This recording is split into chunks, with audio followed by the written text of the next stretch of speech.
7장 사도행전 27장 20절부터 26절까지 보겠습니다. 사도행전 27장 20절부터 26절 말씀입니다.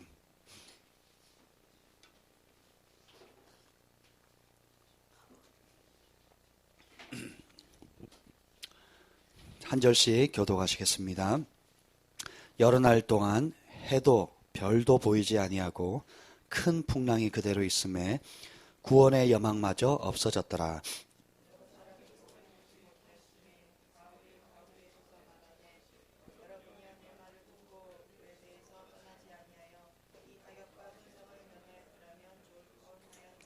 내가 너희를 권하노니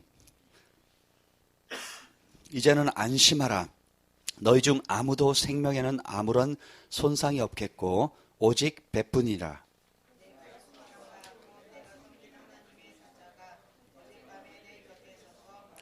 바울아, 두려워하지 말라.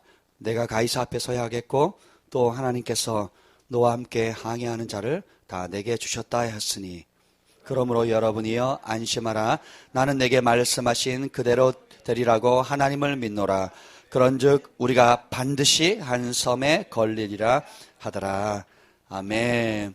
성령님 환영합니다. 오셔서 우리를 사로잡아 주시고 우리를 통해서 말씀하여 주시옵소서. 예수님의 이름으로 기도합니다. 아멘. 아멘. 오늘이 글로벌 파이어 교회 창립 2주년 기념 예배입니다. 안 믿겨지실 것 같아가지고 우리 승만 형제 영상을 준비했는데 우리 잠깐 보고 그렇게 시작하도록 하겠습니다.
지금부터 글로벌 파이어 안에 있는 간증 유형들을 보시겠습니다.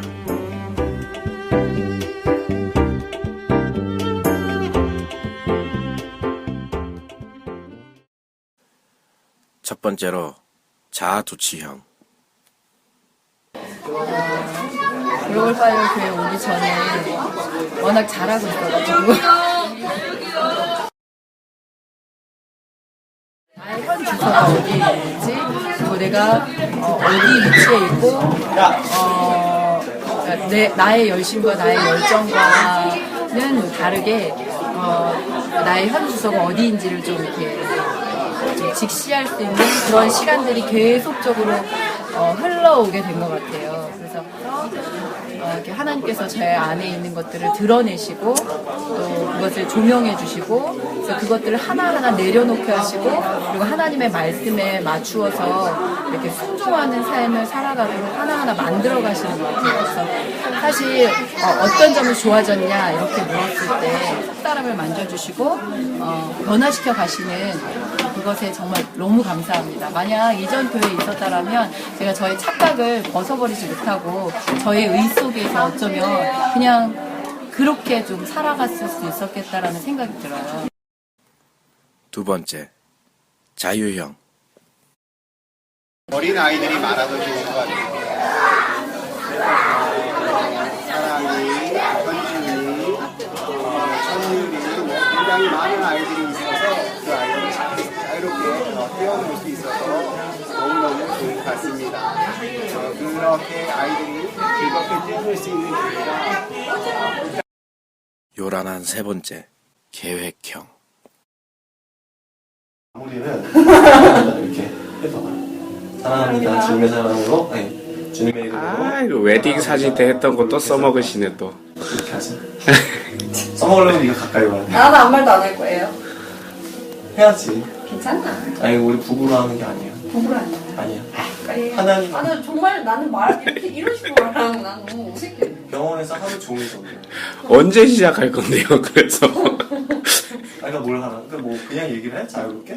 네. 이쁘다는 사랑이 아니라 정말로 하나님께서 주신 그 부모로서의 권세와 축복을 자녀에게 이제 흘러보낼 수 있는 그 사랑으로 저희 부부가 사랑할 수 있는 제 아내에게도 당연히 그런 관계를 가지고 있습니다. 2주년 생일 맞은 거 진정으로 주님의 이름으로 축복하고 축하드립니다. 무서운 네 번째, 회피형. 지금 야 빨리 해요. 너 어디를 막아야 돼? 어디를 막아야 돼? 한 번만 찍어주세요. 네. 나 또 찍을래. 나 또 찍을래. 나 또 찍을래. 네. 나도 또 찍을래. 한 번만 찍어주세요. 너 내가 윗사람이 너 진정해 빨리. 야.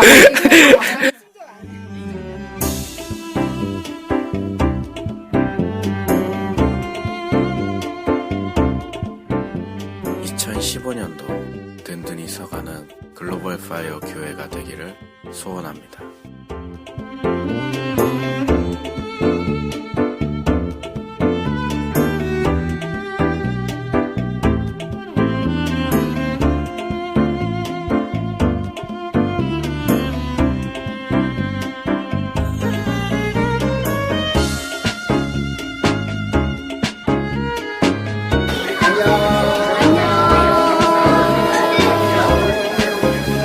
다시 한번 안녕.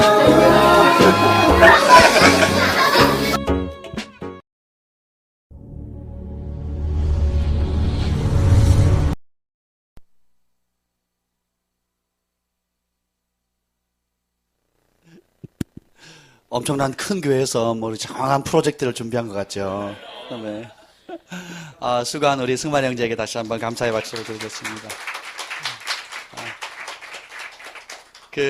우리 2주년 특별 집회를 이선세 목사님 모시고 했는데 또 그 교회 꼭대기 표가 바보야, 성공이 아니고 거룩이야. 이렇게.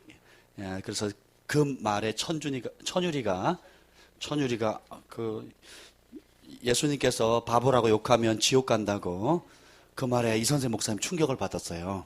그리고 그 말이 너무 감사하다고 특별 헌금을 선물을 하고 싶다고 우리 천유일에게 5만 원을 심으셨습니다. 이야, 네.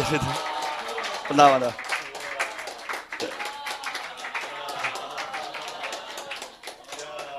그리고 그것에 대한 해답으로 바보야 대신에 인간아로 꼭 바꿔야 된다고 요청했던 정사무엘에게도 우리 5만 원을 인간아, 성공이 아니야, 거룩이야.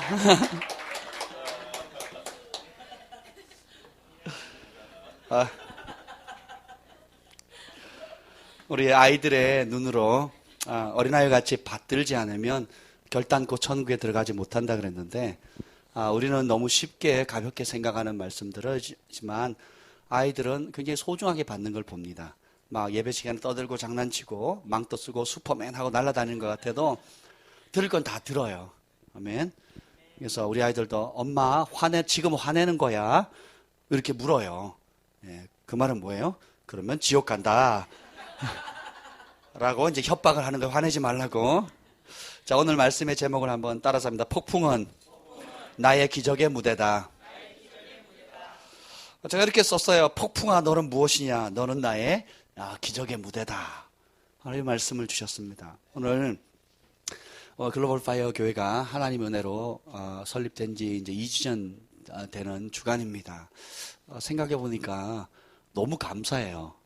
그리고 지난 2년 동안 제가 틈만 나면 기도했거든요. 하나님이 세우지 않았으면 빨리 좀 문 닫게 해달라고. 제발 주님이 세우지 않았으면 얼른 문 닫으라고. 하나님도 피곤하시고 저도 피곤하니까 주님이 세우시면 잘 되게 해주시고, 또 주님이 기뻐하지 않고 주님이 원치 않으시면 얼른 문 닫게 해달라고. 진짜 제가 기도 많이 했거든요. 근데 지금 생각하니까 또 너무 죄송하기도 하고 좀 마지막 회피형 있잖아요. 회피형. 제가 회피형 스타일이기 때문에 네. 그래서 그렇게 생각했는데 저는 회피했는데 하나님 계속 은혜를 주셨고 은총을 베풀어 주셨습니다. 아멘. 언제 제가 또 철들 날이 오겠죠. 근데 따지고 보면 우리 인생은 폭풍과도 같아요. 개인의 삶 가운데 이선세 목사님이 그러셨죠. 기독교가 복음을 잘못 전한 것 중에 하나가 예수 믿으면 안전하다고 하는 거짓된 가르침을 줬다는 거예요. 예수 믿으면 편안한 게 아닙니다. 그리고 모든 이제 비닐하우스 온실처럼 모든 게 잘 되고 걱정 없고 염려 없고 안전하고 그냥 하는 것마다 잘 되고 들어가도 복을 받고 나가도 복을 받고 머리가 되고 꼬리가 안 되고 뭐 그렇게 됐으면 얼마나 좋겠어요. 예, 그런 부분도 있는데 현실이 그렇지 않다라는 겁니다. 그것이 복음의 본질이 아니라는 거예요. 아멘. 오늘도 나누겠지만 우리 인생은 한마디로 따라서 합니다. 폭풍의 연속이다. 그러니까 인간 폭풍, 재정의 폭풍, 건강의 폭풍, 관계의 폭풍, 또 뭐 말로 다 할 수 없는 이해하지 못하는 사춘기, 또 뭐 사춘기만 끝납니까? 대학 붙어도 문제, 떨어져도 문제, 남자친구가 있어도 문제, 없어도 문제, 결혼을 안 해도 문제, 하면 더 문제. 그렇잖아요. 우리의 삶에 문제가 끝도 없습니다. 죽는 날까지예요. 노후 문제까지. 이루 말할 수 없습니다. 죽기 전까지 자식 걱정하다가 또 죽잖아요. 그렇죠? 예, 그러면 그런 것이 우리 피할 수 없는 현실인데 이 현실 가운데 하나님의 해법은 무엇인가? 하나님의 해답은 무엇인가? 라는 것들을 좀 나누고 싶습니다. 그래서 따라서 진짜는 위기에 강하다. 그리고 정말 우리가 하나님을 사랑하고 성령 충만하고 주님의 사람이 되면 위기 때 드러나게 돼 있어요. 그래서 큰 전쟁이 위대한 영웅을 만든다라는 말이 있습니다. 전쟁이 있기 전에는 그것이 어떤 의미인지 몰라요. 누가 영웅인지 모릅니다. 누가 가치 있는지 몰라요. 전쟁이 있기 전에는 어떻게 해요? 서울대 합격하는 사람이 칭찬받는 거고, 전쟁이 있기 전에는 그렇잖아요. 얼굴이 예쁜 사람이 대우받는 거예요. 근데 막상 전쟁이 터지면 학교 갈 수 있어요, 없어요? 못 갑니다. 그렇죠? 그리고 예쁜 게 위험해요. 그렇죠? 굉장히 위험합니다. 상황에 따라서 어떻게 바뀔지 모르는 거예요. 그래서 우리가 일상에 중요하다고 생각하는 것이 사실 중요하지 않는 것들이 많다는 겁니다. 그리고 일상에 별로 중요하지 않게 여겼던 게 나 같은 게 뭐 이런 능력이 무슨 의미가 있겠느냐 하는 것들이 막상 위기가 딱 부딪히면 진짜 강력한 보석 같은 빛을 발하는 그런 요소들이 있다라는 것입니다. 그리고 따라합시다. 폭풍은 기회다. 폭풍은 기적의 무대다. 무슨 기회입니까? 주님을 만날 수 있는 기회예요. 기적을 경험할 수 있는 기회입니다. 그리고 내 속에 감춰졌던 실상을 볼 수 있는 기회예요. 내가 진짜 무엇을 의지하는지, 진짜 무엇을 사랑하는지. 이선세 목사님이 와가지고 그러시더라고요. 저보고 개인적으로 얘기를 하는데 왜 이렇게 양육을 하게 됐습니까? 왜 이렇게 이상한 그 큰 좋은 교회에 10,000명 이상 목회하는 교회 수석 목사님으로 8년 동안 섬기신 분이 왜 탈진하고 우울증 걸리고 왜 그래 됐냐 뭐 이런 얘기를 쭉 하시면서 그 중에 하나가 뭔지 아세요? 개척을 하고 성도들을 가르치는데 참 열심히 가르쳤대요. 근데 다들 은혜 받고 눈물을 흘리고 감동을 받는데 정작 현실에 있어서 무슨 일을 딱 시키면 어떻게 하느냐? 하나님이 2순위, 3순위, 4순위, 5순위로 밀린다는 거예요. 하나님 사랑합니다. 내 삶을 드립니다.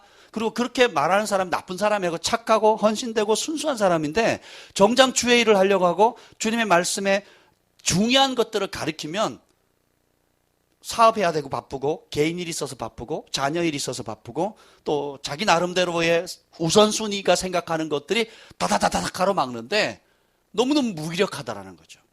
그러니까 교회 안에서만 신앙이 뜨겁고 교회 문 밖을 나가는 순간부터는 하나님이 계속 2순위, 3순위, 5순위, 10순위, 20순위로 밀리는 것을 너무 확연히 봤다는 겁니다. 오해하지 마세요. 초신자나 믿음 없는 사람이 그런 게 아니라 교회 안에 충성되고 누구보다 앞서 헌신하고 착하고 좋은 마음을 가지고 있는 사람들이 그렇다라는 거예요. 이거 충격을 받으신 거예요. 나름 잘 가르치고 나름 은혜 있고 나름 영향력이 있는 그런 지도력을 발휘함에도 불구하고 또 그것을 따르는 사람들이 착한 마음과 부드러운 마음과 열정을 가지고 따르지만 정작 현실은 하나님이 우선 주인이 아닌 거예요. 이 핑계에 저 핑계에 대면서 결국은 현실을 못 이겨내는 겁니다. 그러니까 폭풍에 휩싸여 사는 거예요. 그런 얘기를 하시더라고요. 그래서 폭풍은 진짜 내가 누구인지를 보게 돼요. 내가 무엇을 두려워하는가? 진짜 내 안에 평강이 있는가 없는가? 진짜 기쁨이 있는가 없는가? 거짓된 기쁨, 내가 지금 웃는 이 웃음이 진짜 웃음인가? 가짜 웃음인가? 내가 지금 하나님을 사랑한다고 하는 이 사랑이 진짜 사랑인가? 가짜 사랑인가? 또 내 나름 의롭고 착하고 선하다고 생각하는 이 거룩함이 진짜 거룩함인가? 아니면 포장된 거룩함인가? 그러니까 언제 드러난다고요? 폭풍 속에서. 따라서 바닥을 쳐봐야 한다. 바닥 치기 전에는 내가 진짜 뭘 의지하는지 잘 몰라요. 그렇잖아요.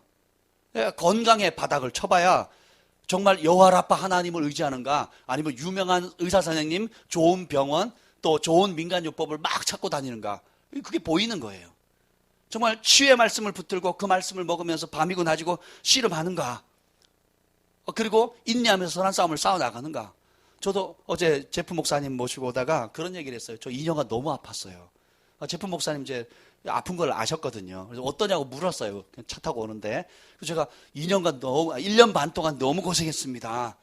지난 1년 반 동안 2시간마다 3시간마다 깨면서 남들한테 말 못하고 그냥 굉장히 고통스러웠습니다. 남들한테 말은 못했지만 교회에서는 너무 자주 얘기를 했죠. 되게 아팠어요. 그래서 자다가 고통증 때문에 깨야 되는 거예요. 매일.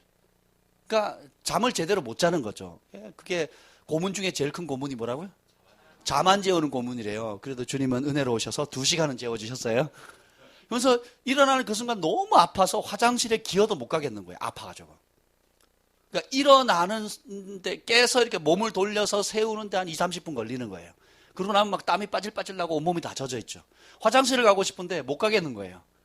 그래서 막 너무너무 힘드는데 딱 일어나자마자 어느 순간 그래서 제가 약을 진통제를 한 3달을 먹다가 이러면 안 되지. 내가 왜 진통제를 먹지? 나의 하나님은 치유자시고 나의 하나님은 전능하신 분이시고 나의 기도를 들으시고 내 안에 성령님 계시는데 내가 왜 약을 먹어야 되지? 내가 치유를 가르치는 하나님의 사람인데 그러면 안 되지. 그리고 어떻게 했는지 아세요? 태도를 바꿨습니다.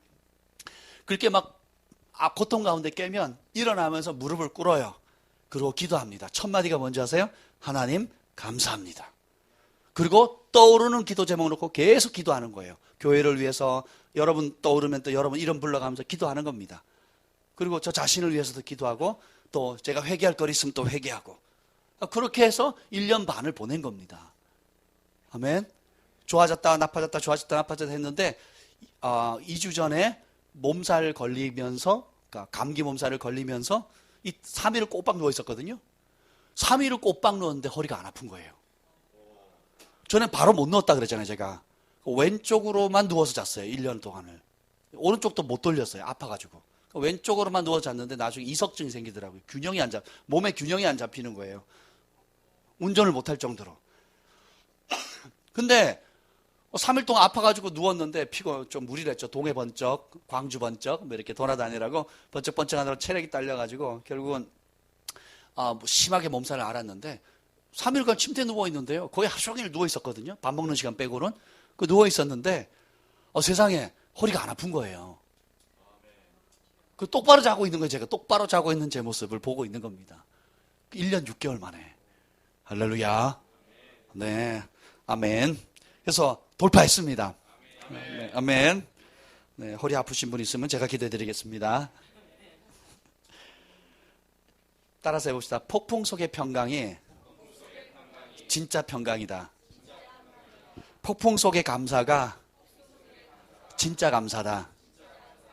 그러니까 돈 떨어졌을 때 감사할 수 있어야 감사가 나오는, 진짜 감사한 거예요. 그렇죠? 몸 아플 때 감사가 나와야 진짜 감사한 거예요. 억울해가지고 막 속이 막 뒤집어질 것 같은데 감사가 나오는 거예요. 그리고 막 하는 일마다 안 되고 꼬이는데 마음이 평강이 오는 거예요. 이게 진짜 평강입니다.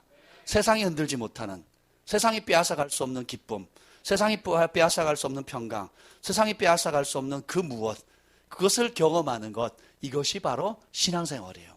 진짜 믿음인 것입니다. 그래서 제가 오늘 여러분의 인생의 폭풍을 기적의 무대라고 얘기했는데, 그것을 나의 기적으로 여러분 만들고 싶지 않습니까? 그렇잖아요. 여러분 겉은 이렇게 다 멀쩡해 보여도요, 조금만 얘기 들어보면요, 다들 얼마나 어려운 점이 많은지 몰라요. 제가 학생들 사역하면 20년 사역하면서 깨달은 게 그거예요. 문제 없는 가정은 하나도 없다. 좀 더 심하게 얘기하면 온전한 가정은 하나도 없다. 옆에 분에게 하세요. 당신만 문제가 있지 않습니다. 우리 각자가 남 모르는 어려움들이 있어요. 이것이 자기에게는 정말 폭풍 가운데 있는 것 같은 어려움이 있을 수 있습니다. 근데 그것을 나만의 기적의 무대로 만들 수 있는 방법을 오늘 본문 말씀을 통해서 우리가 발견할 수 있어요. 그 첫 번째가 뭐냐면, 따라합시다. 소속을 분명히 하자. 자, 23절 읽어봅시다. 시작. 내가 속한 바 곧 내가 섬기는 하나님의 사자가. 아멘. 바울이 지금 로마로 압송되어져 가는 그 과정 가운데 270 몇 명인지 모르겠네요. 278명인지 9명인지 사람들을 태우고 배가 가는데, 배가 폭풍을 만나는데요, 무려 14일 동안 아무것도 못 먹고, 그러니까 살 소망을 다 잃어버린 겁니다. 여기 보면 20절에 보면 여러 날 동안에 해도 별도 보이지 않고 큰 풍랑이 그대로 있음에 구원의 여망마저 없어졌더라. 그러니까 살 소망이 다 잃어버린 거예요. 선장도 선원도 백부장 그 용감한 군인조차도. 죄수들은 말할 것도 없고요. 그 결과 어떻게 됩니까? 21절 읽어봅시다. 21절 처음에 시작. 여러 사람이 오래 먹지 못했음에. 아멘. 여러분, 너무 절망하면 밥맛이 있어요, 없어요? 너무 스트레스 받으면. 그렇잖아요. 너무 스트레스 받거나 살기 싫다, 죽고 싶다, 뭐 시련했다, 뭐 아니면 뭐 사기당했다, 혹은 막 너무 괴롭다 그러면 입맛이 있어요, 없어요? 지금 그런 상황이에요. 여러분의 삶 가운데 입맛 떨어질 때가 있죠. 예, 살 소망이 끊어질 것 같은, 죽여주시옵소서, 왜 나를 태어나게 해가지고 이 고생을 시키냐고, 제발 나를 죽여주시옵소서, 내 목숨 걷어가 주십시오 하는 상황을 종종 부딪히게 됩니다. 이전에 있었던 분만 아멘. 아멘. 앞으로도 당할 일이 가끔 있을 겁니다. 미안합니다. 어쩔 수 없어요. 이게 내가 잘한다고, 보세요. 예수님이 죄 안 지었으니까 하나님 기쁘는, 100% 기쁘시게 하는 삶을 살았으니까 고난이 없었죠. 폭풍이 없었죠. 어려움 없었죠. 모세가 하나님 뜻대로 기적을 막 행하고 하나님이 함께하고 하나님께로 표적을 주니까 아무 문제 없이 행복한 삶 살았죠. 아니에요? 여호수아가 용맹하게 하늘도 해도 멈추고, 그죠? 어마어마한 기적을 해서 전쟁에 나갈 때마다 승리했는데 아무 문제 없었죠.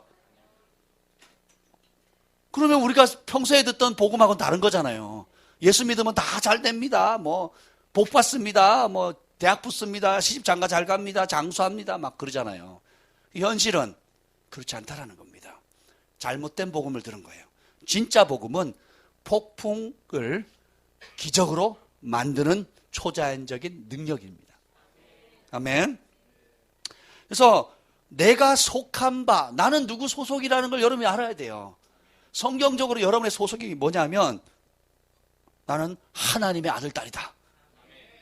네, 나는 아무개의 아들이 아니에요. 여러분의 부모의 아들이기 전에 우리 모두는 누구의 아들, 딸입니까?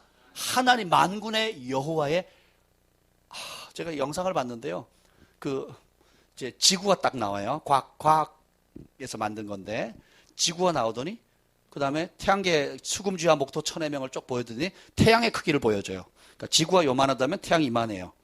800, 100, 하여튼 뭐. 그럼 그 다음에 태양에 속해 있는 태양계를 보여주더니 이제 그다음에 은하계를 그 태양에서 제일 가까운 별 사이즈를 보여주는데, 갑자기 태양이 점만해지고 그 별이 태양에서 제일 가까운 별 있죠. 별이 태양보다 엄청 큰 거예요. 그리고 그것이 은하계 안에 얼마나 많이 있는지, 그리고 그 은하계가 헤아릴 수 없도록 얼마나 많은지, 그리고는 이제 그 은하계 안에서 지구를 딱 표시를 하는데요. 그냥 점이에요, 점. 참, 우리의 존재가 그래요. 근데 하나님께서 그런 우리를 사랑하셨을 뿐만 아니라 그 모든 우주 만물을 통치하고 만드시고 창조하신 분이 바로 우리의 누구예요? 아버지십니다. 그래서 여러분의 소속은 이 땅에 있는 것이 아니라 하늘에 있습니다. 그래서 나는 예수님의 신부고 나는 그리스도의 군사이고 나는 하늘의 시민권을 받았고 예수님과 함께 하늘의 유업을 받을 공동상속자이고 무엇보다도 하나님이 세상 끝날까지 함께하는 사람인 거예요. 옆에 분에게 얘기하세요. 나는 하나님이 세상 끝날까지 함께하는 사람입니다. 예수님 그러셨죠. 내가 세상 끝날까지 너희와 언제 함께한다고요? 가끔이요? 항상. 그것도 언제요? 세상 끝날 때까지 함께 하신대요. 그러니까 우리가 하나님을 떠나서 존재할 수 있는 시간이 있어요, 없어요? 그러니까 외로울 틈이 있어요, 없어요? 이 사실만 믿어도 우울증이 떠납니다. 이 사실만 믿어도 모든 자기 연민이 떠나가요. 이 사실만 믿어도 내가 얼마나 소중하고 값진 존재인지를 깨닫게 되는 거예요. 이 사실만 깨달아도 원수의 모든 참소, 너는 무가치해, 너는 사랑받을 가치가 없어, 아무도 너를 좋아하지 않아, 너는 이 땅에서 네가 커서 뭐 할래, 너가 할 수 있는 것은 아무것도 없어 라고 속이는 원수의 모든 참소가 이 진리의 빛 때문에 다 사라지는 거예요. 아멘. 따라합시다. 나는 소중한 존재야. 입으로만 하지 마시고요. 진짜 믿으세요. 시작. 나는 소중한 존재입니다. 온 우주 만물을 준다 할지라도 바꿀 수 없는. 그래서 하나님께서 성삼위 하나님이 친히 자신의 핏값을 따랐다. 전부를 바쳐서 나를 사셨다. 부분이 아니에요. 자신의 전부를, 물과 피를 다 쏟기까지 전부를 바쳐서 원수의 참소로부터, 죽음의 권세로부터 나를 핏값으로 사신 것입니다. 소속을 분명히 하셔야 돼요. 따라합시다. 절망은 없다. 외로움도 없다. 우울함도 없다. 자기 연민도 없다. 여러분, 주님이 내가 함께 하는데 세상 끝날까지 항상 함께 한다는 그 소속감, 그것만으로도, 그것만 붙들어도 우리의 삶은 완전히 달라지는 거예요. 아멘. 그래서 이런 생각을 하게 되니까 저는 사람들 만나면 이런 생각을 해요. 나를 만난 사람 당신이 복입니다. 진짜 그렇게 믿어요.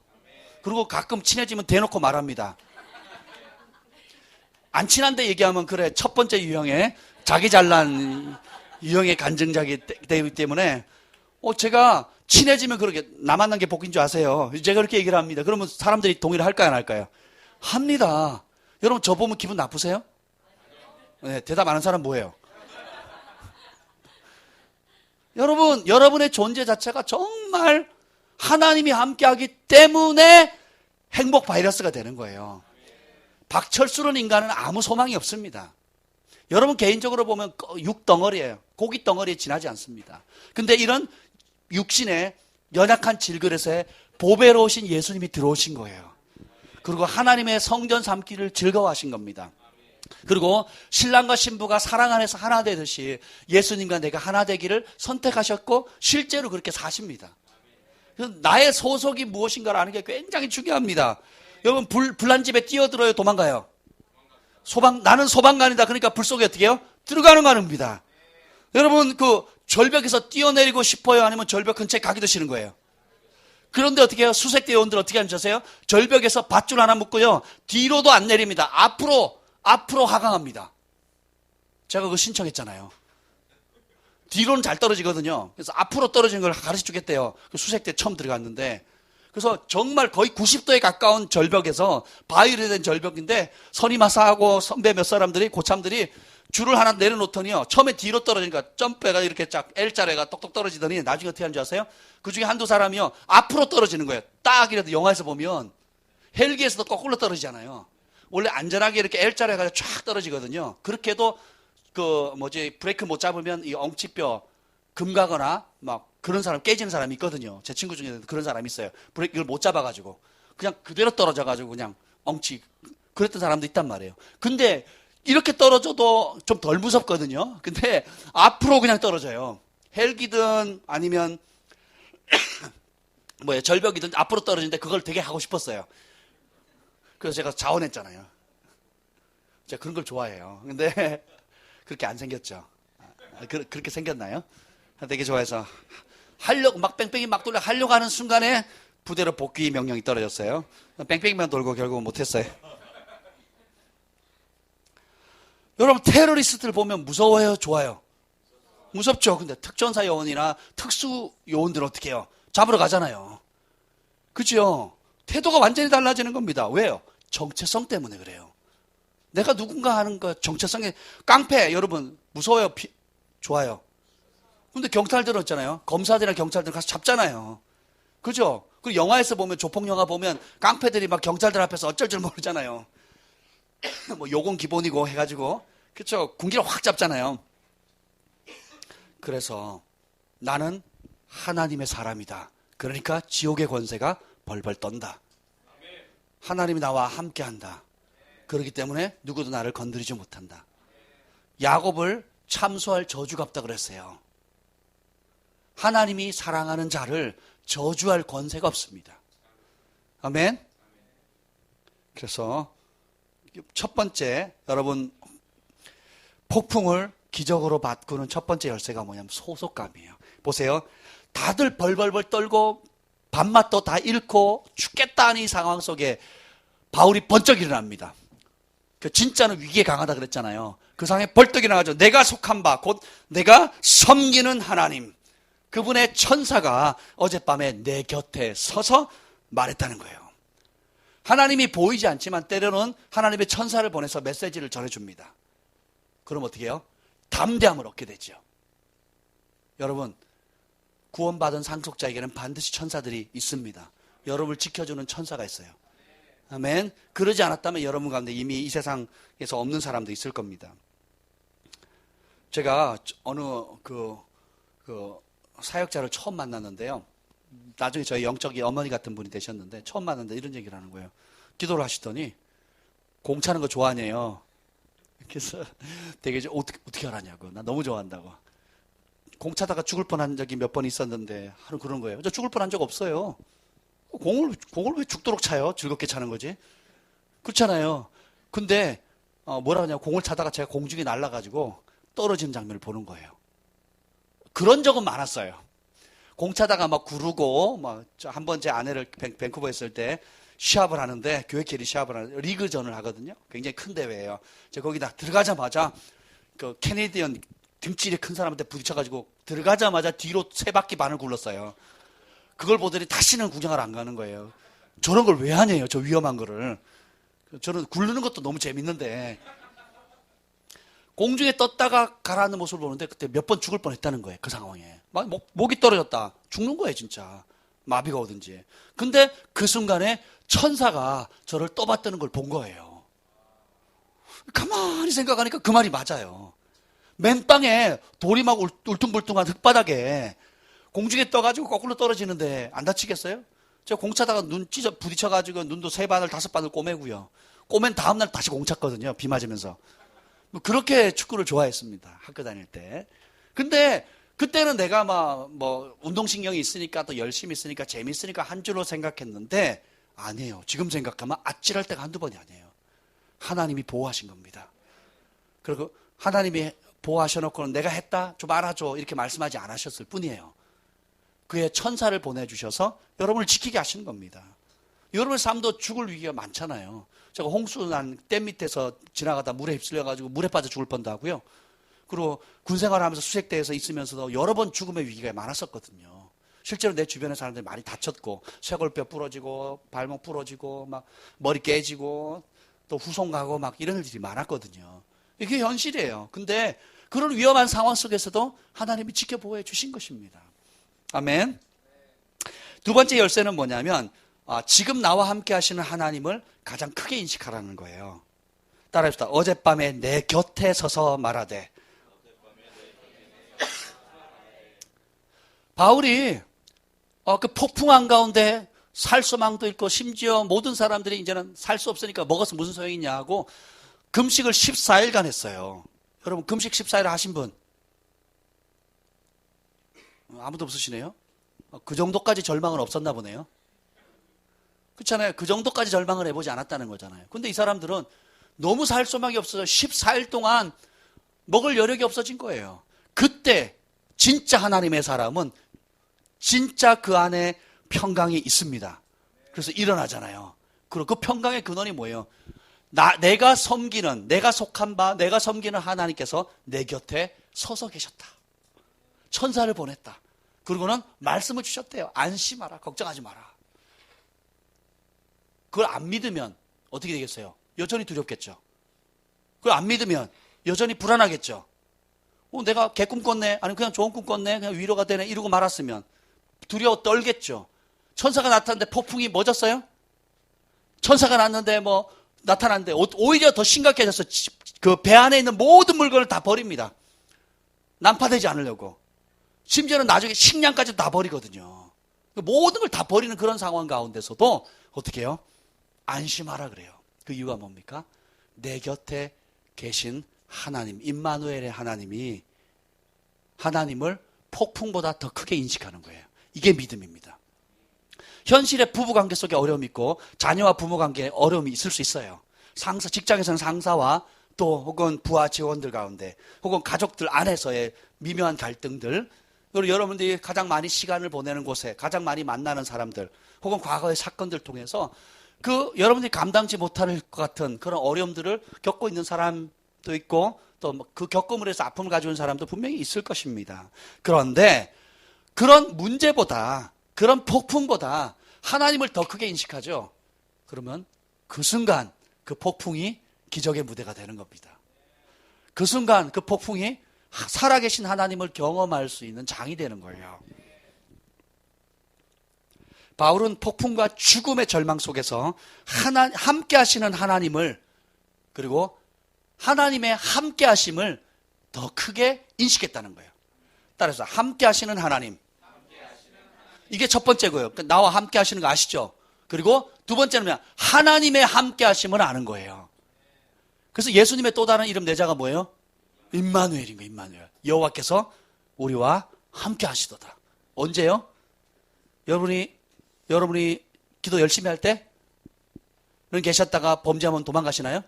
어이구 더러운 놈들. 어이 몹쓸 짓. 어이 뒤려봐라. 그러면서 도망가세요? 제가 초등학교 5학년 때 똥을 쌌습니다. 바지에. 저도 제 자신이 더러웠어요.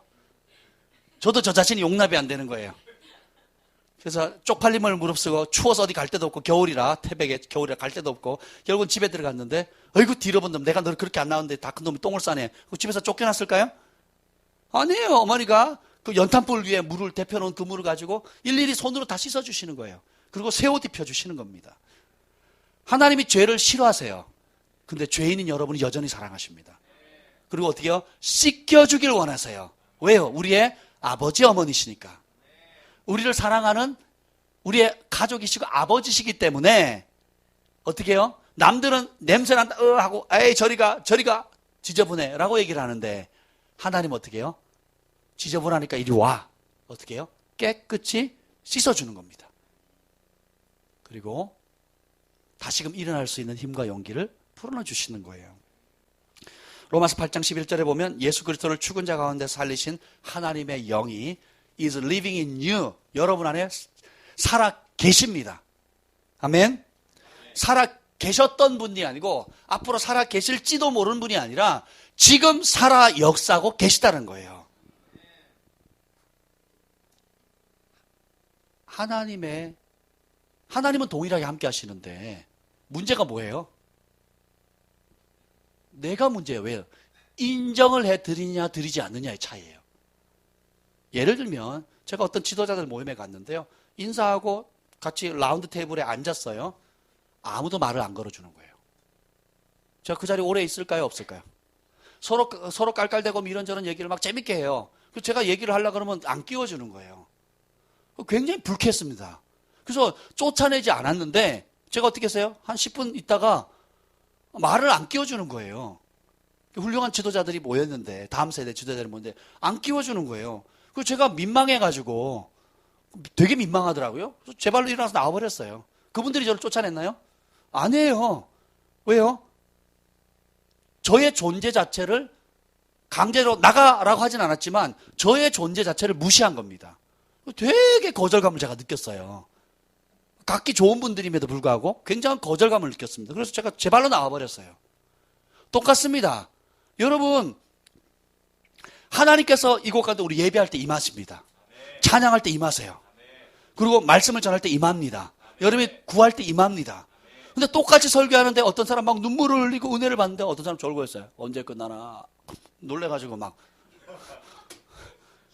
뭐 이런 사람이 있고요. 막 똑같이 찬양하는데 막 눈물을 흘리고 손을 들고 막 감격해가 있는 사람이 있고, 그냥 팔짱을 딱 끼고 그냥 언제 끝나나, 왜 이렇게 이 교회는 찬양이 기나, 이럴 수도 있는 거예요. 그죠? 똑같이 예배는데 예배 드리는데 막 금가루가 쏟아지고 막 표적이 나타나고 막 치유가 일어나는데 이 사람들은 어떻게 해요? 그냥 맹숭맹숭한 거예요. 왜 그렇습니까? 하나님 차별하시나요? 아니에요. 따라서 주님은 인격적이다. 내가 싫어하는 음식 주면 여러분 기분 좋아요, 나빠요? 나쁘요. 나쁘죠. 그렇잖아요. 그렇지 않습니까? 우리 주님이 우리의 마음속에 그냥 박차고 들어올 수 있는 능력이 있는 분이지만 그런 능력을 사용하지 않아요. 사랑은 강제로 되는 게 아닙니다. 제가 교회에서 지난 2년 동안 강조하는 것 중에 하나가 뭐냐면 사랑으로 자원하는 거예요. 목사님이 하지 말라 그러면 안 할게요. 이런 관계 너무 싫습니다. 이선세 목사님도 그런다 그러잖아요. 제가 어느 목사님을 지난주에 만났어요. 만났는데 큰 교회에서 분리개척을 시켜줬습니다. 2억을 들여가지고. 그래서 그 2억으로 교회 들어가니까요, 전부 다 원목으로 해가지고요, 너무 예쁘게 잘 꾸민 거예요. 2억으로 그 김포에 그쪽 인천 쪽에 너무 잘 꾸며놓은 거예요. 그랬더니 성도들이 왔는데요, 아무것도 안 한대요. 아무것도 안 해요, 진짜. 왜냐? 교회가 완벽하게 갖춰져 있어요. 청소도 안 하고요. 그리고 교회 물건들 관심도 없고요. 그냥 교회 다 갖춰져 있으니까. 목사님의 입장에는 어떻게든 잘해서 사람들에게 좋게 해주려고 했는데, 그 설거지도 사모님이 하시고요, 음식도 사모님이 하신대요. 그리고 뭐든지 목사님하고 사모님이 다 하는데요, 성도들은 가만히 앉아가지고 그걸 대접을 받고 있대요. 그렇게 몇 년을 했는데 교회가 문 닫기 직전인 거예요. 굉장히 무기력해. 선교지도 마찬가지입니다. 한국의 선교사님들이나 큰 교회가 선교비를 큰 돈을, 목돈을 지원해가지고 건물을 다 지어놓고 모든 걸 딱 갖춰놓고 딱 교회를 시작하죠. 그 교회 문 닫습니다. 근데 그 현지인들 가운데 정말 닭 한 마리 가지고 오고, 염소 한 마리 끌고 오고, 또 우리 돈으로 보면 500원, 600원도 안 되는 돈을 자신들의 소중한 것을 사랑을 담아서 심어서 세운 교회는요, 얼마나 튼튼한지 몰라요. 그리고 많은 선교사들을 파송하고요, 하나님 나라를 놀랍게 확장합니다. 물질 있는 곳에 마음이 있어요. 사랑이 있으면 몸이 따라가고 시간이 따라가고 물질이 따라가게 되는 겁니다. 그래서 그렇게 해서 세워지는 것입니다. 하나님의 나라는 자원하는 사랑으로 움직이는 나라예요. 여러분, 누구도 이곳에 강제로 억지로 끌어올 필요가 없어요. 들어오는 문도 열려있고 나가는 문도 살짝 열어놨어요. 편하게 생각하시면 돼요. 활짝 열면 왜 교회를, 제가 나가라 그러면 여러분 상처받잖아요. 살짝 열어놨어요. 그래서 편하게 가실 수 있도록. 근데 들어오는 문은 활짝 열려 있어요. 누구든지 환영합니다. 근데 오해하지 마세요, 여러분. 이 교회는, 예수님이 핏값을 사신 교회는 그분이 핏값을 들여서 전부를 들여 나를 사랑하셨다는 그 사랑을 깨닫는 순간 우리도 부분을 드리기를 거절하고 전부를 들여 주님을 사랑할 수밖에 없습니다. 따라서 그렇게 할 수밖에 없다. 시켜서 하는 게 아니에요. 의무감에 하는 게 아닙니다. 깨달으면 그렇게 할 수밖에 없는 거예요. 그렇게 드려질 수밖에 없는 겁니다. 그렇게 사랑할 수밖에 없는 거예요. 다른 길이 없어요. 그래서 사랑은 하는 게 아니라 사랑은 빠지는 거예요. 그죠? 남자는 여자를 사랑해야만 합니까? 사랑에 빠지는 거죠. 여자는 남자를 사랑해야만 하는 게 아니에요. 어떻게 해요? 그 사랑에 빠지는 거예요. 부모님이 말려도, 누가 말려도 눈꺼풀이 뒤집어져가지고 그 사람이 세상에 제일 이쁜 사람으로 보이잖아요. 제일 멋진 사람으로 보이잖아요. 뭐 하면? 사랑하면.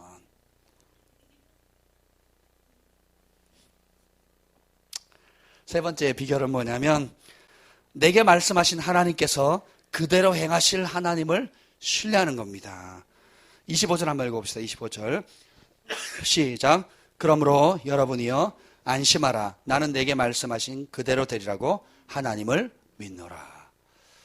말씀을 듣는 것도 중요하고 환상을 통해서 천사를 보거나 주님의 음성을 듣거나 예언적인 경험을 하는 것도 중요한데 아무리 뭐 샴볼츠가 와서 예언을 하고 세계적인 선지자가 예언을 해도 안 믿으면 꽝입니다.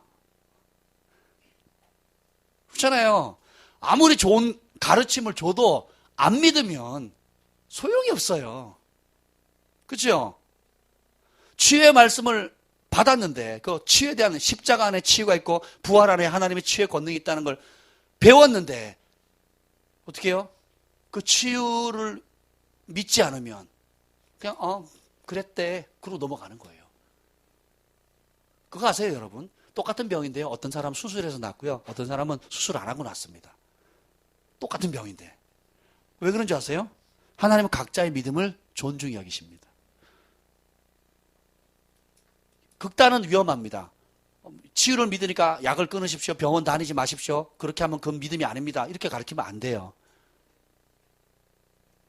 따라합시다. 의사도 병원도 하나님의 도구다. 모든 선한 것들은 하나님의 도구입니다. 근데 각자에게 그것을 받을 수 있는 믿음의 분량이 다 틀려요. 예언도 믿음의 분량을 따라 하죠. 그리고 여러분이 헌금하는 것도 믿음의 분량을 따라 하죠. 시간도 믿음의 분량을 따라 드립니다. 그렇죠? 치유도 믿음의 분량을 따라 하면 존중해 주시는 거예요. 이해가 되시죠? 그래서 여러분의 믿음을 날마다 새롭게 키워나가야 되는 것입니다. 하나님께서 여러분에게 말씀하신다면 그것을 나에게 주신 말씀으로 취하셔야 돼요. 바울이 예언적 경험하고 좋다 그러고 입국 다물고 있었으면 어떻게 됐을까요?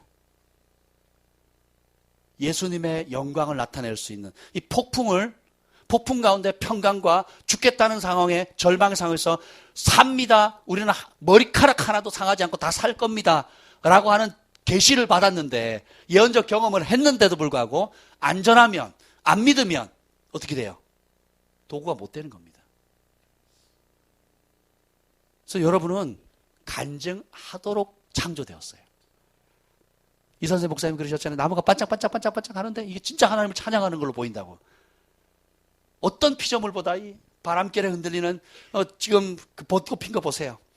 아침에 오는데 벚꽃이 막 떨어지네. 눈꽃송이 떨어지는 것처럼 떨어지더라고요. 그 꽃을 핌으로 하나님을 찬양하고 때가 되니까 그것이 떨어지는데 떨어지면서까지도 하나님을 찬양하는 거예요. 자연 만물들이 생긴 그대로 창조된 목적 그대로 우리도 어떻게 해요?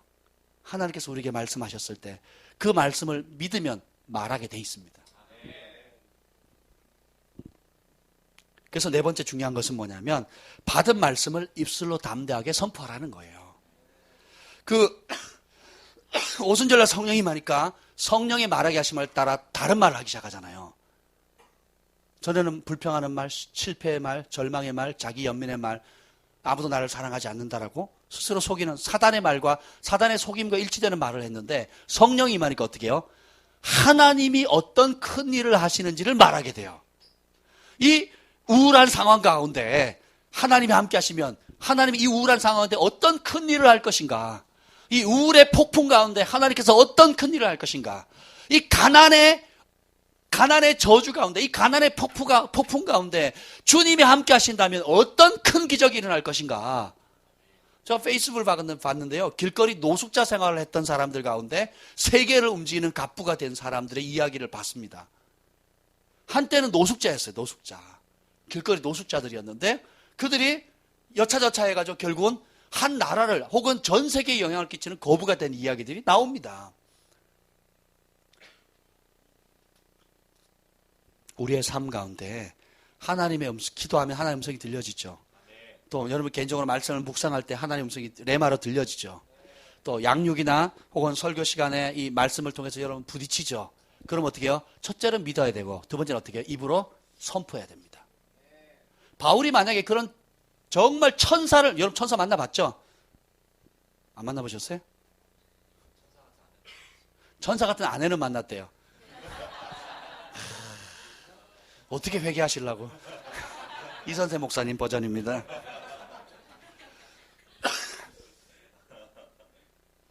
천사를 만났고 주님이 살려준다는 계시를 받아도 입 꾹 다물고 있고 선포 안 하면 그건 빛의 도구가 못 됩니다. 기적의 도구가 못 돼요. 여러분이 아무리 주옥 같은 말씀을 들어도 그냥 나 혼자만 좋고, 내가 직장에 가서는 내가 크리스찬인 걸 속이는 거예요. 직장에 가서는 내가 주일날 설교 말씀드렸고 부딪혀 눈물 흘리면서 받았던 말씀 입 다물고 있는 겁니다. 예수님의 구원, 예수님의 사랑, 치유, 능력, 함께하심, 온갖 좋은 것들을 배웠는데, 그분의 용서하심, 인내하심, 자비로우심에 대해서 배웠는데 입 꾹 다물고 있으면 빛의 통로가 못 되는 거예요. 기적의 통로가 못 되는 겁니다. 사람의 마음으로 믿어 의에 이르고, 어떻게 되죠? 마음으로 믿어 입으로 시인하여 구원에 이른다 그랬죠. 그 마음만 가지고 있으면 안 돼요. 여러분이 결혼하기 전에 사랑하니까 결국 어떻게 사랑 고백해요, 안 해요? 하지요. 그냥 내 맘 알지 하고 속으로만 끙끙 앓고 있으면 그걸 뭐라 그래요? 짝사랑이라는 거예요. 짝사랑은 능력이 있어요, 없어요? 없습니다. 그래 고백 못하고 있다가 남이 데려가면 그때부터 이제 앓기 시작하는 거예요. 중리사님 그러고 있습니다. 진작 지가 고백하지. 따라서 사랑은 움직이는 거야. 또 사랑은 고백하는 겁니다, 결국은. 요즘 여자들이 남자들한테 대범하게 막 고백하잖아요. 그런 만남 별로 안 행복해 보여. 그래도 공주가 왕자님한테 러브콜을 받아야 되지 않겠습니까? 뭐 어떻게든 나 주기만 해도 고마워요.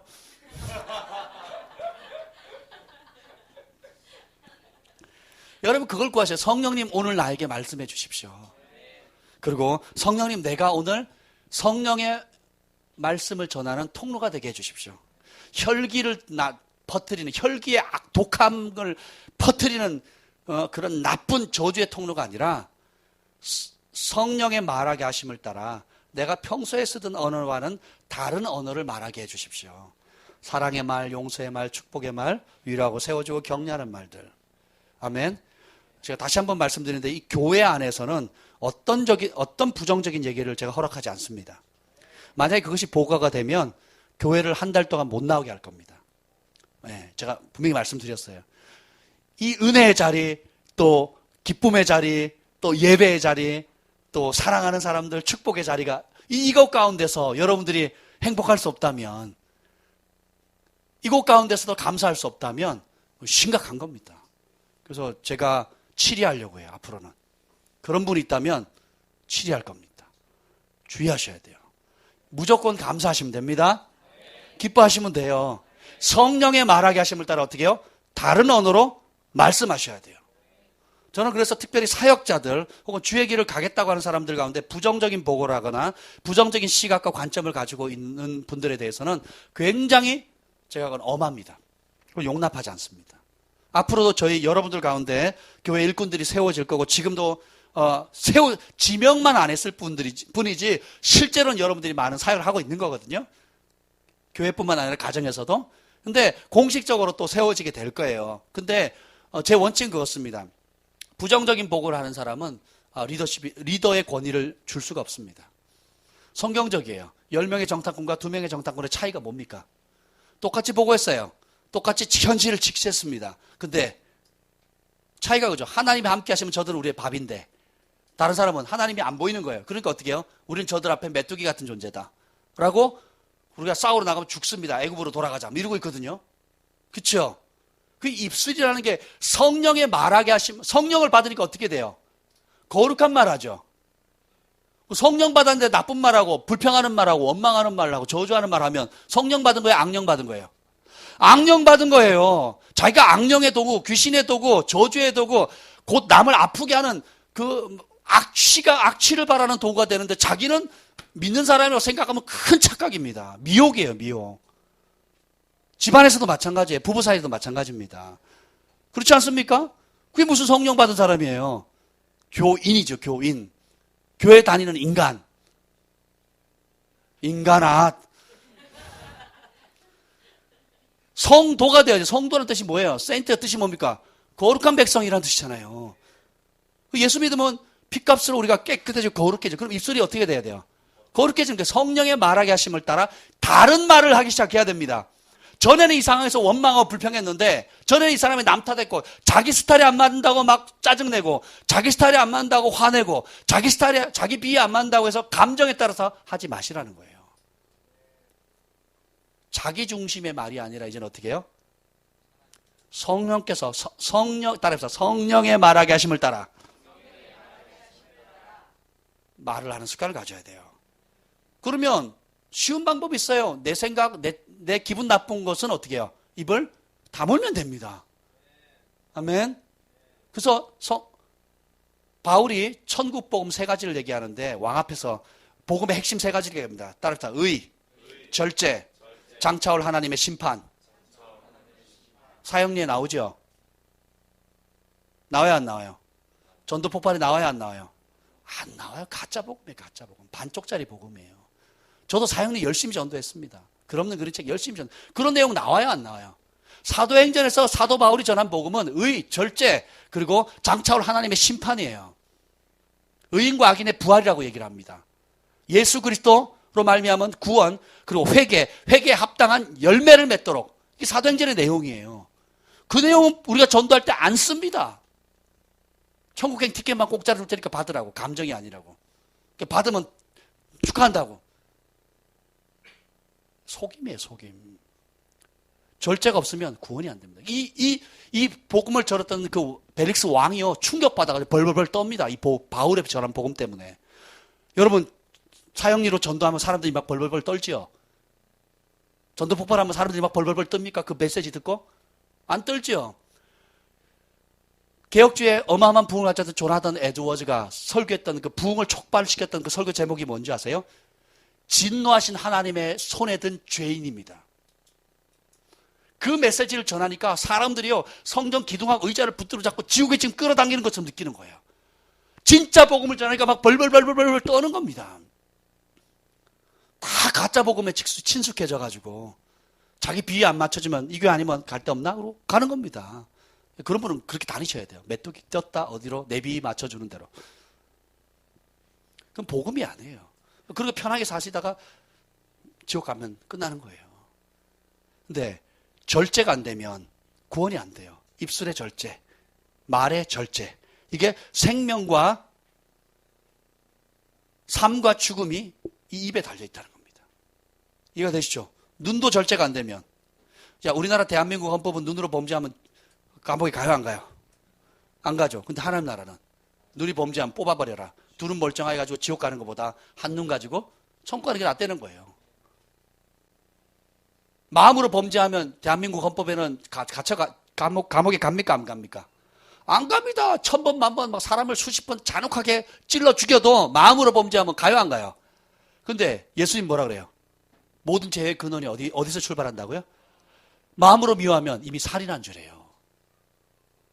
이해가 되시죠? 진짜 그 말씀을 믿으셔야 돼요. 머리로 왔다 그냥 지나가면 안 되고, 진짜 이 입술 때문에 내가 천국 갈 수 있고, 이 입술 때문에 지옥 갈 수 있다. 이 입술 때문에 사람들을 얼마나 많이 죽이는지, 얼마나 많이 아프게 하는지, 얼마나 많은 가족들에게 고통을 줬는지, 얼마나 내 주변 사람들에게 아픔을 줬는지 절실하게 직면하고 회개하셔야 돼요. 울고 통곡해야 합니다. 내가 축복의 통로, 사랑의 통로, 감사의 통로가 되지 않은 거에 대해서 뭐 화나면 그럴 수 있지, 뭐 기분 나쁘면 그럴 수 있지라고 정당화한다면 미혹에 둘러싸이는 거예요. 정신 바짝 차리셔야 돼요. 우리 승만의 형제가 집에 가가지고 어머님 하는 순간에 집안 분위기가 바뀌었잖아요. 전에는 무슨 스타일로 했어요? 갱상도 스타일로 했습니다. 갱상도 스타일. 제가 승만의 형제가 아버지랑 통화하는 장면 혹은 어머니랑 통화하는 걸 우연히 들었어요. 같이 시간을 많이 보내니까. 근데 듣는데요, 제가 막 영이 막 너무 괴로운 거예요. 아니, 저런 식으로 말할 거면 양육이 무슨 소용이 있나. 경상도 스타일로 하려면, 아니 자기 집안 스타일로 할 거면 교회 다니는 게 무슨 소용이 있냐는 거예요. 교회 다니는 게. 그렇잖아요. 엄마 내가 그래 왜 안 했냐고 막. 정말 내가 듣는데 뭐 지구문이라도 해서 막 들어가고 싶어요. 이렇게 하는데 막 견디기 어려운 거예요. 그래서 제가 바꾸라 그랬어요. 천국 문화로. 그래서 어머니 그랬더니 어머니가 야야 네가 미쳤나 왜 그러냐 평소대로 해라 그랬는데 이제는 어머니 그러면 어머니가 놀래가지고 화들짝 놀래가지고 네 막 이렇게 대답을 하죠.